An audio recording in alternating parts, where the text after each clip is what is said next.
आज अपन डिस्कस करने वाले हैं क्या, दैट इज सेनोसॉइड्स। जैसा कि हमने क्या डिस्कस किया था, फोर्स को कोलिन पढ़ा था, जिसमें हमने उसका इंडस्ट्रियल यूज पढ़ा, इंडस्ट्रियल प्रोडक्शन पढ़ा था, उसका एस्टिमेशन कैसे करते हैं वो पढ़ा था, उसका यूटिलाइजेशन, उसका यूज क्या पढ़ा था। मींस सेकेंडरी मेटाबोलाइट्स का ये दूसरा पार्ट हो गया, जिसमें हमारा सेनोसॉइड्स आज पढ़ने वाले हैं। सेनोसॉइड्स क्या होता है ये चीज पढ़ेंगे, उसके बाद उसका इंडस्ट्रियल यूज या सॉरी प्रोडक्शन क्या होता है, एस्टिमेशन कैसे करेंगे उसका, एंड यूटिलाइजेशन का मतलब यहां पे उसका यूज क्या होगा।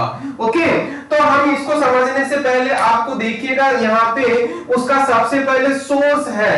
तो सोर्स में आपको पता होना चाहिए कि हमें इसका मतलब इसका कहां से मिलेगा। मींस लीफलेट ऑफ केसिया एंगुस्टिफोलिया एंड केसिया एकुटिफोलिया होता है।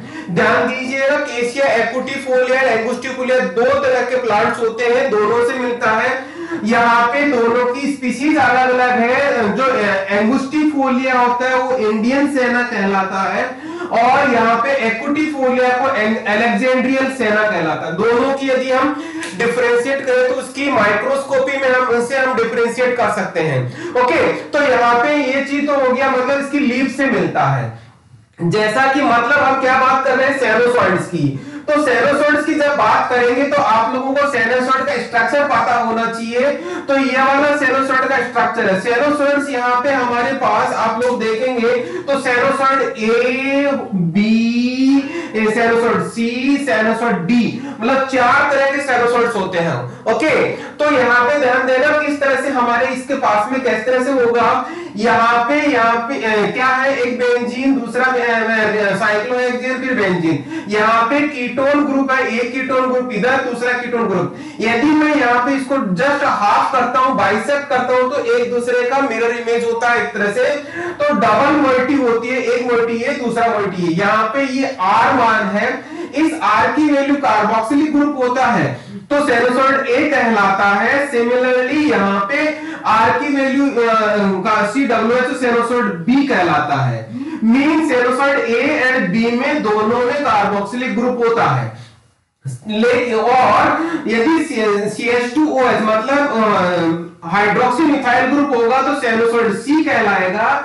सिमिलरली हाइड्रोक्सी मिथाइल इधर होगा तो सेनोसॉइड डी कहलाएगा। लेकिन सेनोसॉइड ए और बी में क्या डिफरेंस है ये चीज देखने वाली है। यहाँ पे आप हाइड्रोजन देख रहे होंगे, हाइड्रोजन एक इधर है, दूसरा इधर है। सिमिलरली इधर दोनों हाइड्रोजन एक ही तरफ है, तो ये हो गया मतलब इनका स्टीरियोकेमिस्ट्री चेंज होता है। स्टीरियोकेमिस्ट्री की वजह से यहाँ पे सेनोसॉइड ए रहता है, सेनोसॉइड बी रहता है। मतलब हाइड्रोजन दोनों जस्ट अपोजिट साइड में होता है तो सेनोसॉइड ए कहलाता है, वही स्ट्रक्चर। और यदि दोनों एक तरफ आ गए तो इसका मतलब वो सेनोसॉइड बी हो गया। सिमिलरली यहाँ पे हाइड्रोजन जस्ट अपोजिट रहता है विद CH2OH तो वो सेनोसॉइड सी कहलाता है। और यदि दोनों हाइड्रोजन एक तरफ हो गए इसका मतलब यहाँ पे CH2 होगा तो क्या कहलाएगा, वो सेनोसॉइड डी कहलाता है। इस तरह से सेनोसॉइड ए, बी, सी एंड डी। तो यदि यहाँ पे मल्टीपल चॉइस क्वेश्चंस की बात करूं तो क्या क्वेश्चन कहलाएगा, यहाँ पे क्वेश्चन कहलाएगा ए और बी जस्ट मिरर इमेज होता है एक दूसरे का। और यहाँ पे दूसरा सेनोसॉइड सी एंड डी दोनों मिरर इमेज नहीं होते, क्योंकि यहाँ पे इस जगह पे क्या आ जाएगा, CH2OH आ जाएगा, और इस तरह पे CH2O आ जाएगा किसका, डी का। तो यहाँ पे जब ये चीज आ जाएगी तो ये एक दूसरे के मिरर इमेज नहीं होगी, क्योंकि इस जगह पे कार्बोक्सिलिक ग्रुप हो गया और यहाँ पे जस्ट अपोजिट साइड में हाइड्रोक्सी मिथाइल ग्रुप हो गया, तो ये एक दूसरे का मिरर इमेज नहीं कहलाएगा in case of sennoside C. Similarly sennoside D की बात करेंगे तो यहाँ पर CH2OH आएगा, उस टाइम भी वो मिरर इमेज नहीं कहलाएगा। और यहाँ पे इसमें ध्यान दीजिएगा, यहाँ पे ग्लूकोज रहता है, ये वाला GLU का मतलब ग्लूकोज। सिमिलरली यहाँ पर GLU का मतलब ग्लूकोज एंड GLU का मतलब ग्लूकोज। ध्यान देना, ग्लूकोज कौन सी कैटेगरी से है, कार्बोहाइड्रेट से। कार्बोहाइड्रेट की कैटेगरी से है, और इसके साथ में दूसरा नॉन कार्बोहाइड्रेट जुड़ा हुआ है। नॉन कार्बोहाइड्रेट जुड़ा हुआ है तो इसको हम क्या कहते हैं, ग्लाइकोसाइड बोलते हैं। ग्लाइकोसाइड बोलते हैं। तो ध्यान दीजिएगा, ग्लाइकोसाइड का हम यदि हाइड्रोलिसिस करते हैं तो हमें ग्लाइकोल मिलता है। ग्लाइकोल को हम क्या बोलते हैं? ग्लाइकोल को बोलते हैं कार्बोहाइड्रेट, और नॉन कार्बोहाइड्रेट को बोलते हैं एग्लाइकोल। तो यहाँ पे हमें ध्यान देने की क्या बात है कि सेरोसाइड कौन सी कैटेगरी का है? ग्लाइकोसाइड की कैटेगरी का है। ग्लाइकोसाइड की कैटेगरी में सेरोसाइड ए, बी, सी एंड डी आता है, जिसका हाइड्रोलिसिस करने से ग्लाइकोल एंड एग्लाइकोल मिलता है। ग्लाइकोल का मतलब ग्लूकोज, और ये वाला पार्ट हो गया एग्लाइकोल। ओके, इसके बाद में हम देखेंगे क्या इसका इंडस्ट्रियल प्रोडक्शन, एस्टिमेशन, यूटिलाइजेशन। मतलब यहाँ पे समझना, before going to the industrial production हमें उसके बारे में पता होना चाहिए कि वास्तव में हमें क्या प्रोड्यूस करना है। ये चीज मैंने आपको सारी चीज बता दी है। नाउ अब अपन देखते हैं क्या that is the extraction. Extraction किसका पार्ट है? ये बड़ी अजीब वाली बात है। तो समझना, इंडस्ट्रियल प्रोसेस जो होता है, इंडस्ट्रियल प्रोडक्शन होता है, बेसिकली दो स्टेप्स में होता है, या दो मेथड्स होते हैं। पहला ए मेथड होता है एक्सट्रैक्शन, और दूसरा मेथड बी होता है tissue culture. Okay, tissue culture. तो यहां पे हम साइनोसॉइड्स को दो तरीके से प्राप्त करेंगे एज ए इंडस्ट्रियल मेथड के हिसाब से। पहला तो हमारा एक्सट्रैक्शन हो गया, दूसरा हमारा टिश्यू कल्चर हो गया। तो हमारा सबसे पहले आ गया एक्सट्रैक्शन। तो हम एक्सट्रैक्शन देखते हैं। मींस जो अभी हमने सोर्स बताया था ड्राइड लीव्स ऑफ सेना की, उससे हम कैसे सेनोसॉइड्स प्राप्त करेंगे, उसको आइसोलेट कैसे करेंगे, मींस एक्सट्रैक्ट कैसे करेंगे। तो दिस इज द मेथड। कैसे देखिएगा, तो हमारा सबसे पहले जो ड्राइड सेना लीफलेट्स होती है उसका पाउडर लेंगे, और उसके साथ में हम बेंजीन ऐड करेंगे एज ए सॉल्वेंट। सॉल्वेंट जैसे ऐड करेंगे हम इसको 2 से 3 घंटे तक इसको एक्सट्रैक्ट करेंगे हीटिंग करते हुए। ओके, हीट करेंगे और हम उसको फिल्टर करेंगे, फिल्ट्रेशन करेंगे। फिल्टर करने के बाद में ध्यान दीजिएगा, जो फिल्टर होता है हम इस तरह से फिल्टर करते हैं, और यहाँ पे सपोज ये फिल्ट्रेशन यहाँ पे इस तरह से फिल्टर करते हैं, और तो यहाँ पे जो इधर नीचे आ गया हम उसको बोलते हैं फिल्ट्रेट। ओके, और जो ऊपर जो पार्ट बच गया उस पार्ट को हम बोलते हैं मार्क। ओके, तो यहां पे हमारे सामने दो चीज आ गई, एक तो फिल्ट्रेट आ गया और दूसरा आ गया मार्क। तो फिल्ट्रेट को हमने साइड में रख लिया, ये वाला पार्ट। इस मार्क के साथ में, इसके साथ में, इसको मार्क बोल रहे हैं, इसके साथ में हमने मेथनॉल ऐड करके उसको 4 से 5 घंटे तक गर्म किया।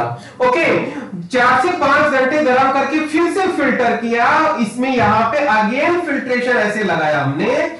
फिल्ट्रेशन वही चीज किया जिस तरह से हमने ऊपर किया, और इस तरह से। तो यहाँ पे जो फिल्ट्रेट आया है उस फिल्ट्रेट को, और यहाँ पे जो हमारे पास फिल्टर रेट था, उन दोनों को मिक्स किया। यहाँ पे इसका मतलब क्या हो गया, दोनों को मिलाने का मतलब कंबाइन किया। यहाँ पे कंबाइन करने के बाद मींस जो पहले वाला जो फिल्ट्रेट था और अभी जो फिल्ट्रेट थे, दोनों को कंबाइन किया।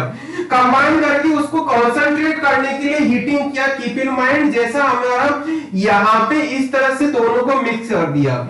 ये वाला फिल्ट्रेट और ये वाला फिल्ट्रेट दोनों यहाँ पे आ गए, ये दोनों आ गए।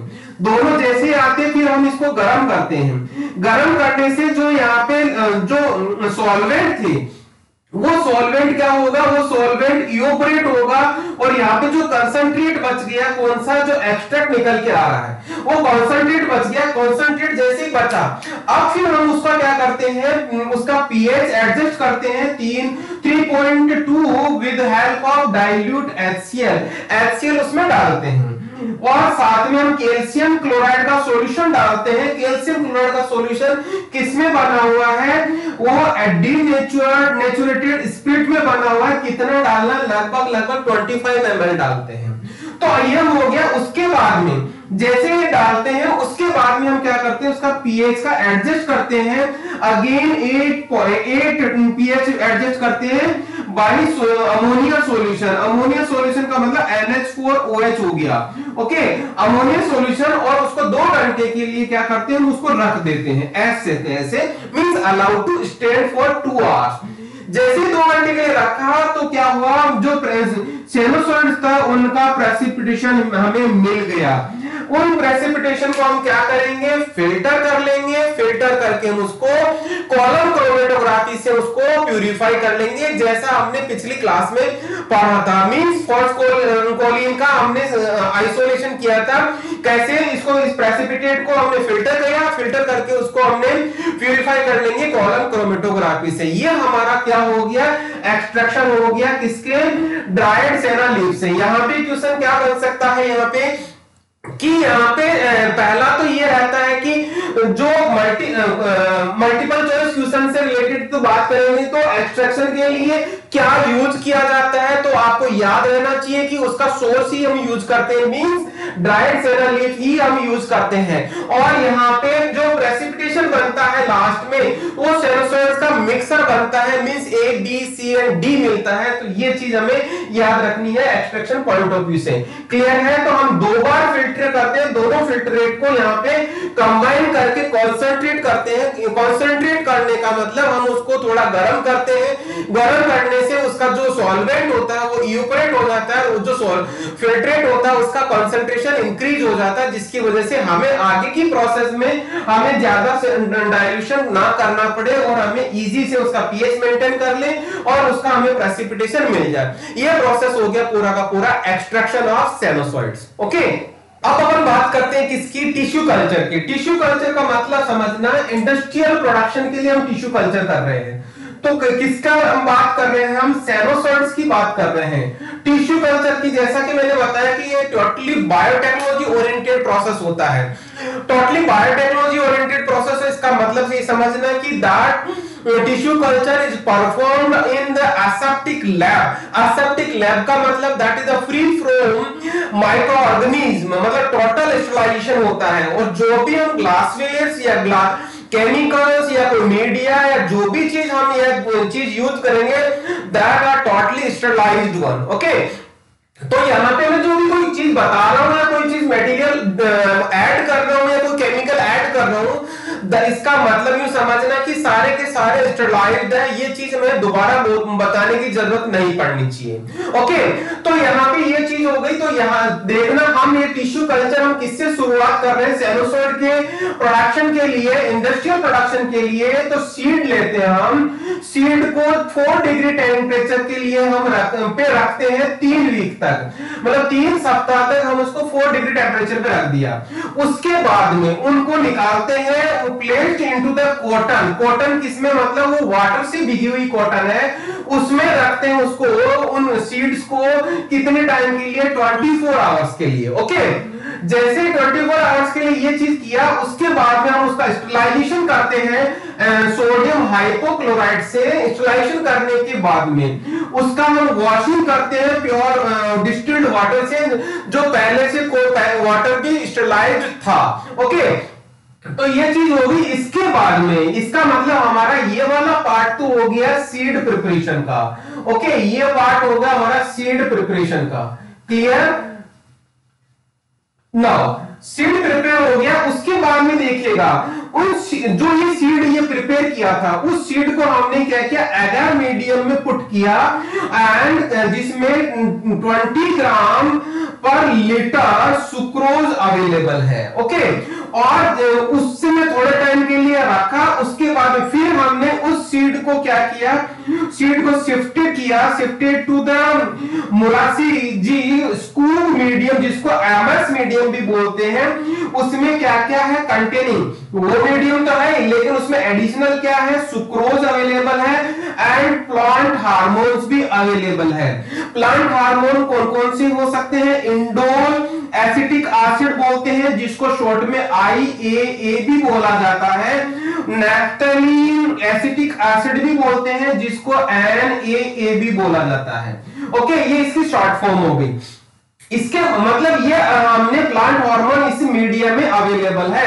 ये पार्ट हो गया किसका, जर्मिनेशन का, मतलब प्लांट जो सीड था वो हम उसको जर्मिनेट कर रहे हैं। ये पार्ट हो गया हमारा जर्मिनेशन का। क्लियर? जर्मिनेट होने के बाद में जैसे ही कैलस का फॉर्मेशन हुआ, कैलस किसको बोलते हैं, जो टिश्यूज बनते हैं उसको हम कैलस बोलते हैं। जैसे ही कैलस बनता है, ये यहां से हम आगे चल रहे हैं, यहां से इधर आगे कैलस बन गया, कैलस से जैसे बना उसको पिक किया, पिक करने के बाद में होमोजेनाइज्ड विद स्टलाइज्ड वाटर, मतलब वाटर के साथ उसको मिक्सिंग किया बहुत अच्छे से। मिक्सिंग करने से क्या हुआ, जो कैलस बना था वो कैलस क्या हुआ, पीसेज में टूट गया, पीसेज ऑफ कैलस हो गया। उस पीसेज ऑफ कैलस को एमएस मीडिया, मतलब ये वाला मोरासेरी स्कूज मीडिया, उस मीडियम लिया और उस मीडियम में इंडोल एसिटिक एसिड डाला और साथ में N2 क्लोरो 4 पाइरिडाइल 4 फिनाइल यूरिया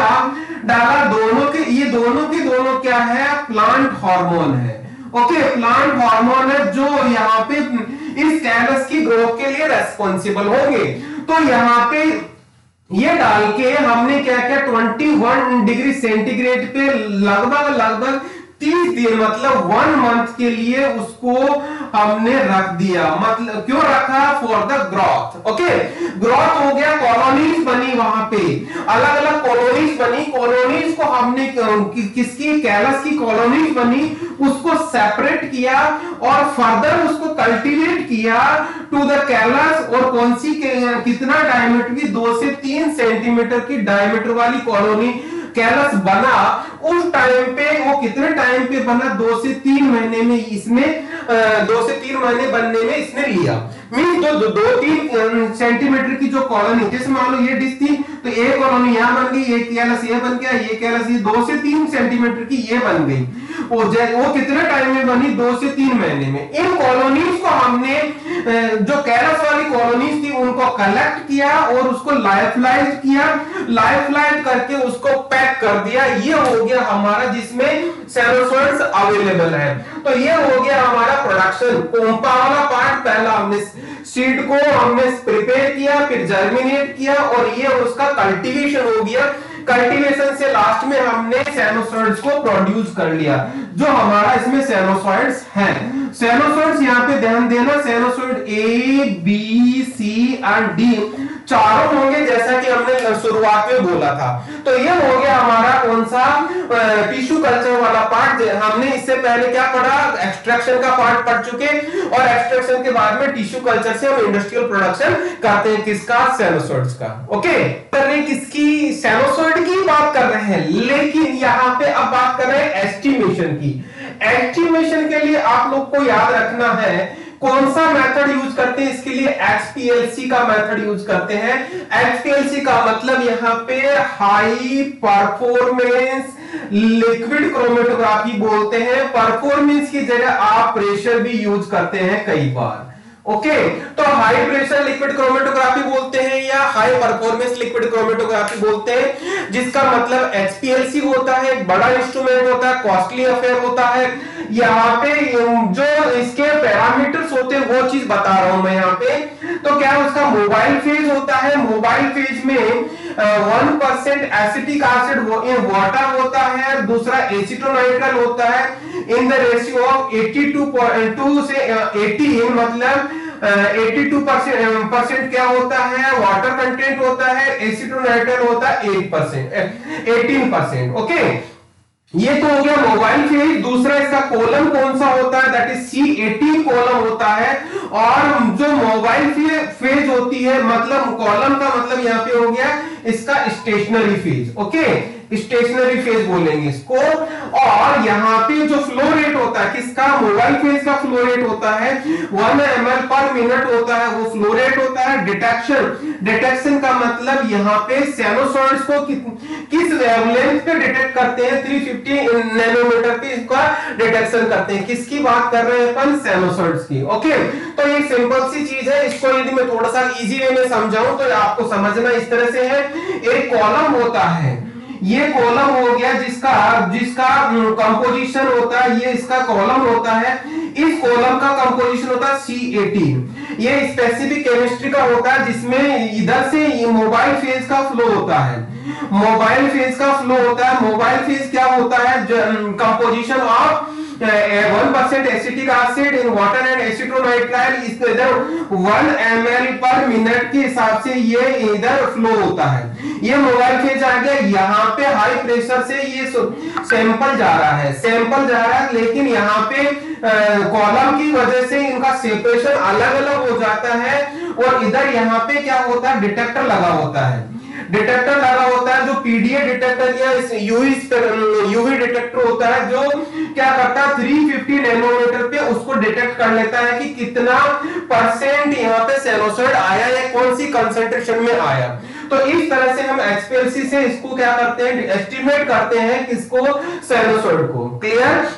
यहाँ पे एचपीएलसी में यदि हम चेरल कार्बन लेंगे तो एबीसीडी चारों के चारों हम सेपरेट आउट भी कर सकते हैं और उसको एस्टिमेट भी कर सकते हैं। तो ये पार्ट हो गया एस्टिमेशन का। अब बात करते हैं हम यूटिलाइजेशन का। यूटिलाइजेशन का मतलब सिंपल सा है, उसके यूजेज होगा वो यूटिलाइजेशन होता है, बट ओबीएस है, सेना है या सेनोसाइड है। सेना को हम कौन सी कैटेगरी में पढ़ते हैं, एज ए पर्गेटिव का मतलब वो ट्रीटमेंट किया जाता है कॉन्स्टिपेशन का, बहुत खतरनाक कॉन्स्टिपेशन होगा उस टाइम पे इसको यूज किया जाता है। और साइनोसाइड एज ए पर्गेटिव के तरफ पर यूज हो गया।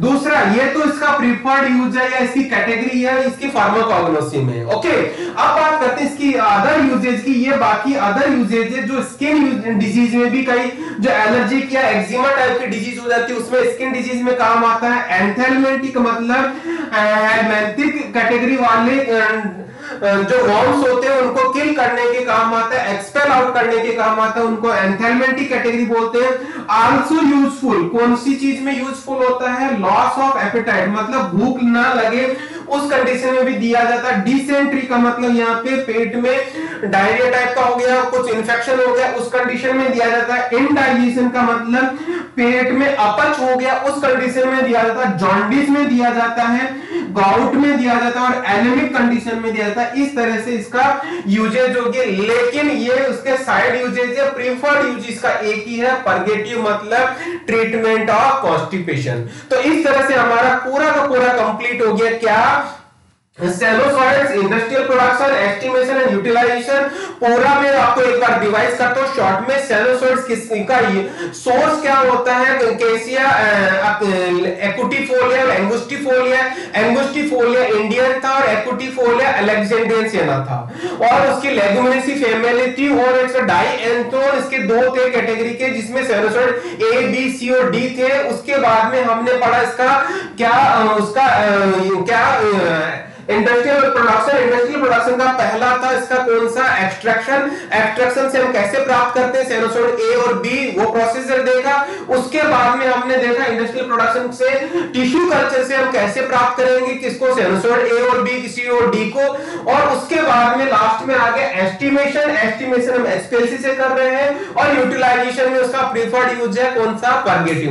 इस तरह से ये पूरा का पूरा आपका साइनोसाइड कंप्लीट होता है। यहाँ पे यूनिवर्सिटी एग्जाम में क्वेश्चन जो आता है वो सिंपल सा क्वेश्चन आएगा, शॉर्ट नोट या detailed note on the sinusoid. तो आपको जितना मैंने पूरा पढ़ाया है वो पूरा का पूरा लिखना, आपको पूरे मार्क्स मिलेगी, मेरा ये विश्वास है। और उसके बाद में यदि ऑब्जेक्टिव टाइप के क्वेश्चन जो बनते हैं या जो वन वर्ड सेंटेंस इस तरह के क्वेश्चन बनते हैं, वो क्वेश्चन क्या होगा, पहला इसका सोर्स और इसकी फैमिली। और ये याद रखना सोर्स और फैमिली इसका 100% इसका ऑब्जेक्टिव या वन वर्ड सेंटेंस वाला क्वेश्चन बनता है, या मल्टीपल चॉइस जो जीपेट या जिसको कहेंगे किसका डीसीओ है, इस तरह की कॉम्पिटिटिव एग्जाम में पूछा जाता है।